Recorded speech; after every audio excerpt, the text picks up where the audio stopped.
नमस्कार, बहुत स्वागत है आपका। मैं हूं आपके साथ ऋतु ज्ञानमणि। फरमानी नाज एक्सक्लूसिव शिव महिमा की आवाज, उस पर खास चर्चा के लिए, बातचीत के लिए हमारे साथ अभिषेक शुक्ल हैं। अभिषेक शुक्ल पूरे इस पर नजर बनाए रखेंगे और बातचीत करेंगे खास। अभिषेक, ओवर टू यू।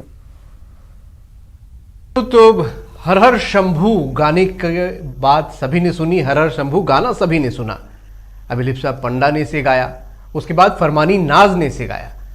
लेकिन फरमानी नाज के गाते के साथ ही जो सोशल मीडिया सनसनी बनी, उसके साथ साथ विवाद भी शुरू हो गया। फरमानी के साथ ये गाना विवादित क्यों हो गया? क्यों फरमानी नाज विवादों में घिर गई? क्या उनको कोई फतवा जारी हुआ? उनका विरोध क्यों होने लगा? फरमानी नाज आखिरकार क्या सोचकर उन्होंने इस गाने को गाया? क्या इसके पीछे विवाद था? ये बातें बहुत सारी कुछ आपको पता भी है और बहुत सी ऐसी चीज़ें हैं जिस पर से आज हम पर्दे भी हटाएंगे। फरमानी नाज हमारे साथ खुद जुड़ेंगी और फरमानी नाज के बारे में मैं आपको बता दूं कि इंडियन आइडल में भी वो गाना गा चुकी हैं। उसके ज़रिए सबसे पहली बार चर्चा में आई थी।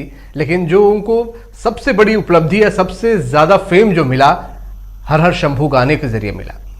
लेकिन उसके बाद क्या फरमानी नाज परेशान होने लगी? फरमानी नाज को लेकर कई तरह की बातें यहाँ पर होने लगी, उनके परिवार को लेकर बातें होने लगी। खुद फरमानी नाज को सामने आना पड़ा और अपनी बात यहाँ पर रखनी पड़ी। फरमानी नाज ने कहा भी कि उनको परेशान किया जा रहा है, सर पर बिठा के नीचे गिराया जा रहा है। क्या वजह रही कि फरमानी नाज, जो कि हर हर शंभू गाने से आखिरकार इतनी चर्चे पे आई, आखिरकार अब विवादों में घिर गई और धीरे धीरे फरमानी नाज क्या सोशल मीडिया से या चर्चा से गायब होने लगी? लेकिन फरमानी नाज का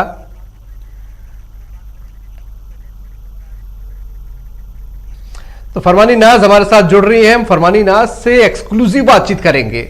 ऋतु के पास चलते हैं स्टूडियो। एक बड़ी खबर इस वक्त हमारे पास है, ऋतु उसको बताएंगे। जी, खबरदार से इस वक्त की बड़ी खबर की बात करते हैं। युवक से 17,50,000 की ठगी का ये मामला है। युवक के साथ ठगी करने वाला दंपत्ति गिरफ्तार हुआ है। मध्य प्रदेश के भिंड के रहने वाले हैं आरोपी। कुंडा पुलिस ने आरोपियों को गिरफ्तार कर लिया है।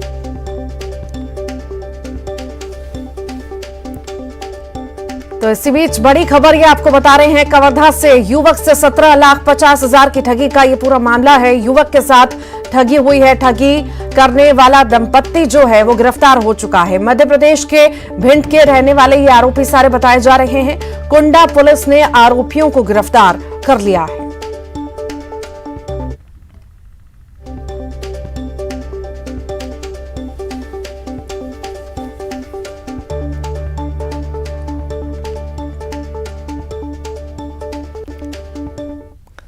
और एक और बड़ी खबर है, राजनांदगांव से नशे के कारोबारियों पर शिकंजा कसा गया है। शराब की तस्करी करते 4 आरोपी गिरफ्तार हुए हैं। आरोपियों के पास से 180 पेटी अंग्रेजी शराब जब्त की गई है। अवैध शराब के साथ ही 2 वाहन भी जब्त किए गए हैं। सोमनी थाना और डोंगरगांव थाना क्षेत्र का यह मामला आपको बता रहे हैं।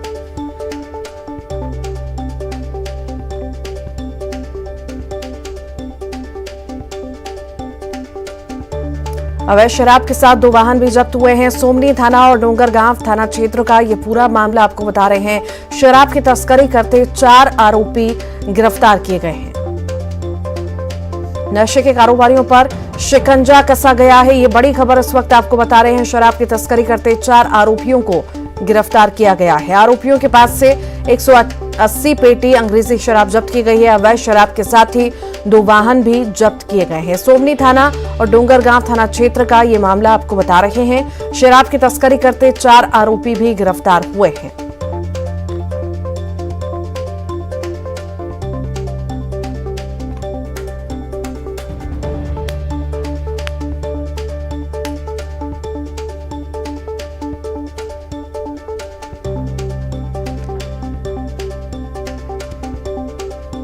राजनांदगांव से ये बड़ी खबर इस वक्त आपको बता रहे हैं। शराब की तस्करी करते 4 आरोपी गिरफ्तार किए गए हैं। नशे के कारोबारियों पर शिकंजा कसा गया है, ये बड़ी खबर। शराब की तस्करी करते 4 आरोपियों को गिरफ्तार किया गया है। आरोपियों के पास से 180 पेटी अंग्रेजी शराब जब्त की गई है। धमतरी में 10 साल की बच्ची के अपहरण के आरोपी नजीर मोहम्मद खान को पुलिस ने गिरफ्तार कर लिया है। पुलिस ने बच्ची को अपहरणकर्ता के चंगुल से सकुशल छुड़ाकर परिजनों को सौंप दिया।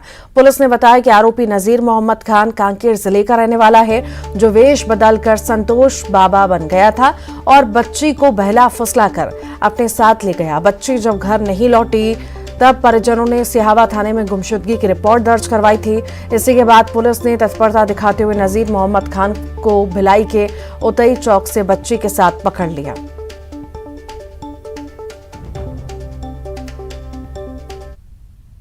31 जनवरी को शाम 6:30 बजे के आसपास की घटना है।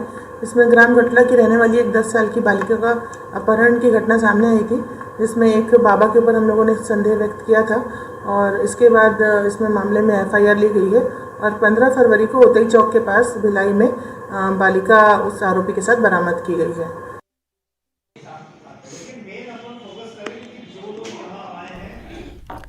जबलपुर के संजीवनी नगर थाना के तहत गैंगरेप का मामला सामने आया, जहां 32 साल की महिला ने पुलिस से गैंगरेप की शिकायत दर्ज कराई। पुलिस ने महिला की शिकायत पर मामला दर्ज कर लिया है। 4 आरोपियों को गिरफ्तार भी किया। ASP संजय अग्रवाल ने बताया कि 32 साल की महिला के पति की कुछ दिनों पहले मौत हो गई थी, जिसके बाद वो किराए का मकान तलाश रही थी। तभी 4 आरोपी मिले जो उसके पति को जानते पहचानते थे। सभी ने महिला को अपने घर ले जाकर दुष्कर्म किया।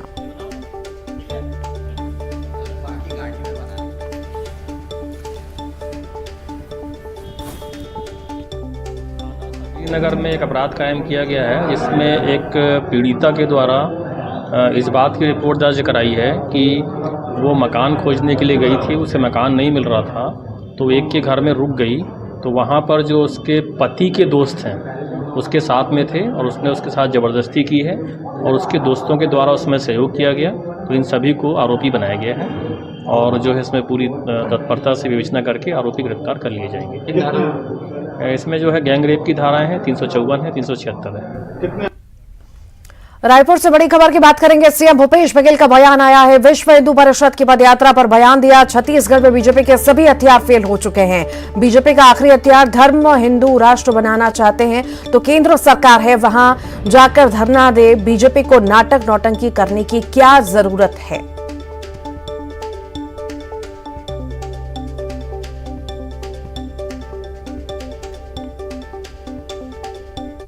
भारतीय जनता पार्टी के सारे हथियार यहाँ निष्प्रभावी हो गए छत्तीसगढ़ में।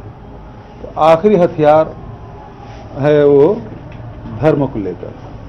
मैं विश्व हिंदू परिषद के साथियों से कहना चाहूँगा कि यदि आप हिंदू राष्ट्र बनाना चाहते हैं तो भैया आप केंद्र में सरकार है, पूर्ण बहुमत की सरकार है, जाके वहाँ धरना दो।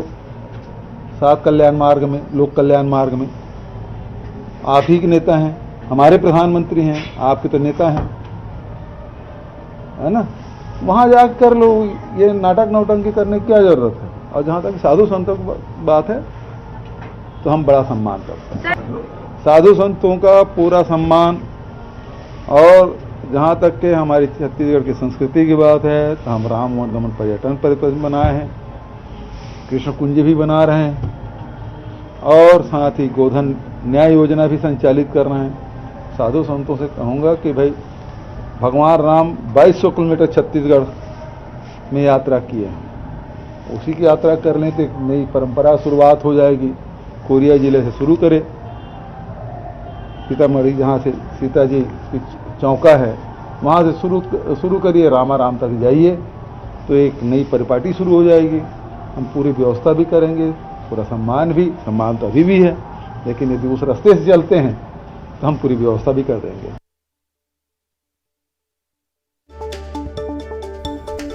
तो विश्व हिंदू परिषद की पदयात्रा निकल रही है और इस पर मुख्यमंत्री भूपेश बघेल ने बयान दिया।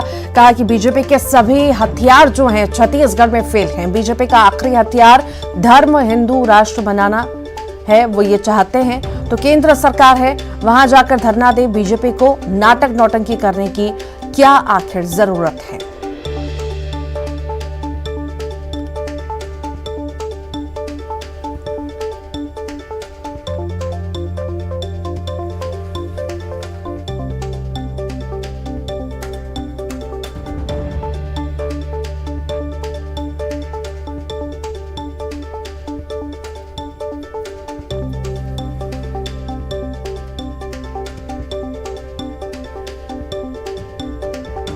और ज्यादा जानकारी के लिए सहयोगी ममता लांजीवार हमारे साथ जुड़ गई हैं। ममता, विश्व हिंदू परिषद की पदयात्रा निकल रही है और उसको लेकर के सियासत पहले से ही शुरू हो चुकी थी। अब सीएम भूपेश बघेल का बयान आया, उन्होंने कहा छत्तीसगढ़ में इस तरह के बीजेपी के सभी हथियार जो हैं फेल हैं। बिल्कुल, देखिए, मुख्यमंत्री भूपेश बघेल ने कहा कि जो मूल मुद्दे हैं उनसे वो नहीं है और यही वजह है कि इस तरह की चीजें की जा रही है। उन्होंने सवाल भी किया कि वो जो साधु संत है वो जो मध्य प्रदेश है वहाँ यात्रा क्यों नहीं निकाल रहे हैं, छत्तीसगढ़ में ही क्यों यात्रा निकाल रहे हैं। दूसरी बात, उन्होंने कहा कि साधु संतों का सम्मान है, लेकिन तो फिर वो उन जगहों पे भी जाए जो राम वनगमन पथ है, वो तमाम जो हमने तैयार करके रखा है वहां पर जाए। डॉक्टर रमन सिंह ने तो उस समय कुछ ऐसा किया नहीं। और उन्होंने ये भी कहा कि जो हिंदू राष्ट्र की बात कही जा रही है, इसको लेकर जो है वो बीजेपी शासित राज्यों में भी क्यों नहीं निकालते। उन्होंने साधु संतों को लेकर भी सवाल उठाया। उन्होंने कहा उनका सम्मान है, लेकिन केंद्र में बीजेपी की सरकार है, तो यहाँ वहाँ यात्राएं निकालने के बदले वहां पर जाना चाहिए, वहाँ धरना प्रदर्शन करना चाहिए और वहां अपनी बात रखनी चाहिए। क्योंकि केंद्र में बीजेपी की सरकार है, तो सरकार कर देती। ममता, आखिर इस पदयात्रा से आम लोगों पर कितना असर आपको दिखाई दे रहा है? लोग इसमें कितना जुड़ रहे हैं, कितनी दिलचस्पी दिखा रहे हैं? देखिए, आज तो यात्रा की शुरुआत हुई है और छत्तीसगढ़ की चारों दिशाओं से यात्रा की बात कही जा रही है। लेकिन अगर हम बात करें तो कोई ऐसे जो साधु सन्यासी की बात कही जा रही थी, तो अब देखना ये है कि कौन जो बड़े साधु सन्यासी हैं वो इसमें शामिल होते हैं। अभी तो शुरुआती ही है। दूसरी बात ये है कि कल प्रवीण तोगड़िया भी आ रहे हैं। उनको लेकर बस सीएम ने तंज कसा कि बस वो ये बताए कि पहले जिनके साथ मतलब बीजेपी के साथ उनका जो आरएसएस के साथ उनका जो है वो मनभेद क्यों हुआ है, अलगाव क्यों हुआ है। और देखने वाली बात होगी कि आने वाले समय में किस तरह का रिस्पांस जो है वो आम जनता से मिलता है, आम लोगों से मिलता है। फिलहाल तो अगर हम बात करें तो अभी महाशिवरात्रि है, तो इस यात्रा को लेकर वैसी कोई उस तरह की तस्वीरें नहीं आई है कि बहुत ज्यादा जन सैलाब उमड़ा हो। और धीरे धीरे पता चलेगा कि लोगों के तक किस तरह से असर पड़ता है। जी, अभी तक जिस तरह से आरोप लगते आए हैं कि बीजेपी के पास कोई मुद्दा नहीं बचा है, कुछ नहीं है बोलने को, ना लोग हैं बोलने को, सिर्फ धर्म की राजनीति जो है बीजेपी करती है, कांग्रेस लगातार इस तरह के आरोप लगाती आई है, तो ये जो आरोप लगाए हैं इसका नेगेटिव प्रभाव कितना पड़ेगा आम जनता पे, क्या लगता है? देखिए, कांग्रेस का कहना है कि जो मूल मुद्दे हैं उनसे भटकाने के लिए इस तरह की चीजें की जाती है। शिक्षा, स्वास्थ्य, रोजगार, बेरोजगारी, इस पर कोई बात नहीं करना चाहते। और यही वजह है कि इस तरह से जैसे कि सुबह कभी हफ्ते रखमा कह रहे थे, तो कभी हिंदू राष्ट्र की बात करते हैं, कभी पंडित ले आते हैं। और लेकिन बात ये है कि जैसे वो झुग्गी झोपड़ियों को लेकर बात थी कि ये तमाम लोग जो है वो झुग्गी झोपड़ियों में भी जाएंगे, तो इस पर सवाल किए गए हैं कि वहां पर क्या वो उस पर बात करेंगे। जो साधु सन्यासी वो भी बात करेंगे कि महंगाई पर, बेरोजगारी पर और तमाम उस पर बात करेंगे। जी, तो ये देखने वाली बात होगी। इलेक्शन ईयर है, तो इसका कितना फायदा होता है ये तो चुनावी नतीजों के बाद ही पता चलेगा। लेकिन बीजेपी जो है वो अभी अगर हम बात करें तो वैसे भी वो पहले से हिंदुत्व का कार्ड खेलती रही है। देखना ये है कि क्या कांग्रेस का कार्ड निकालेगी या फिर जो एक तरह से कह सकते हैं कि थोड़ा बहुत मिलते जुलते रास्ते पे चलेगी। जी, नया हथकंडा आपको लगता है अब इसके बाद, क्योंकि राजनीति धर्म पर तो हो ही रही है लंबे वक्त से, अब क्या है कोई नया हथकंडा इसके रूप में देखें? जो ये पदयात्रा है ये नया हथकंडे के रूप में देखा जाए इसे? बिल्कुल, इसी पर सीएम सवाल कर रहे थे। उनका कहना था कि अगर यही है तो केंद्र सरकार जो केंद्र में बीजेपी की सरकार है उनके सामने क्यों नहीं ये धरना प्रदर्शन किया जाता। और अगर उन्होंने यह कहा कि इसका मतलब ये है कि यहाँ पर बीजेपी के तमाम हथियार जो है वो फेल हो चुके हैं, राज्य सरकार बहुत अच्छा काम कर रही है, तो मुद्दों पे जब वो बात नहीं कर सकते हैं, सवाल नहीं उठा सकते हैं, तो ऐसे में जो है वो इस तरह की धर्म की बातें कह रहे हैं, क्योंकि धर्म जो है वो आखिरी हथियार हो जाता है। लेकिन उनका कहना है कि ये भी केंद्र सरकार के हाथ में है, तो वो जो तमाम साधु सन्यासी आ रहे हैं उन्हें केंद्र से मांग करना चाहिए। राज्य सरकार राज्यों में जो है इस तरह से पदयात्रा निकालकर कुछ नहीं होने वाला। जी, ठीक, बहुत बहुत शुक्रिया ममता। दमोह की बात करते हैं। हटा में खुदाई के दौरान मिले हैं प्राचीन सिक्के। खेत में खुदाई के दौरान प्राचीन सिक्के निकल रहे हैं। सिक्के खोजने के लिए खेत में लोगों की भीड़ है। कई लोगों को प्राचीन सिक्के मिले हैं। मुगल कालीन बताए जा रहे हैं ये सिक्के।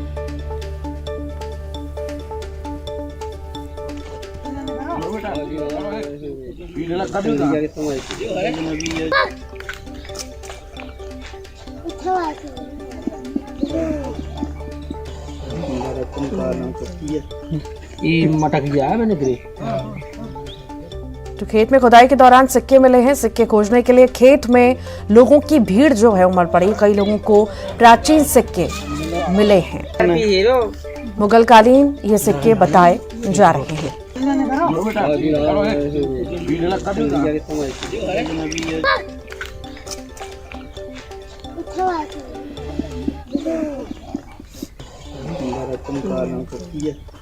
ये मटक गया।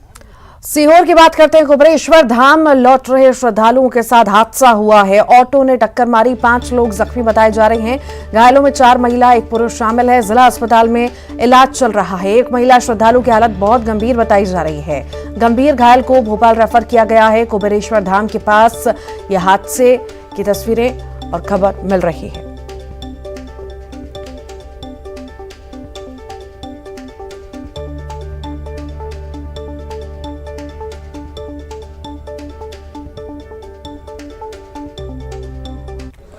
के लिए ये लोग आए थे भंडारा करने के लिए। वहाँ माता का धाम बना है कछवारे में, तो वहाँ पे धुआं हुआ। उसके कारण जो मधुमक्खी का छत्ता ऊपर लगा था पेड़ पर, वो उड़ के आई तो सब जन के लिए काटा। काय का भंडारा हो रहा था? ये मुंडन का।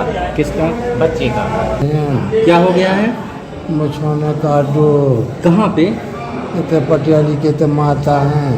कौन सी जगह है? अब हम मालूम नहीं है जो इमलाई। क्या करने गए थे आप लोग वहाँ पे? मुंडन हो थे नातन को। हाँ तो कर चढ़ी।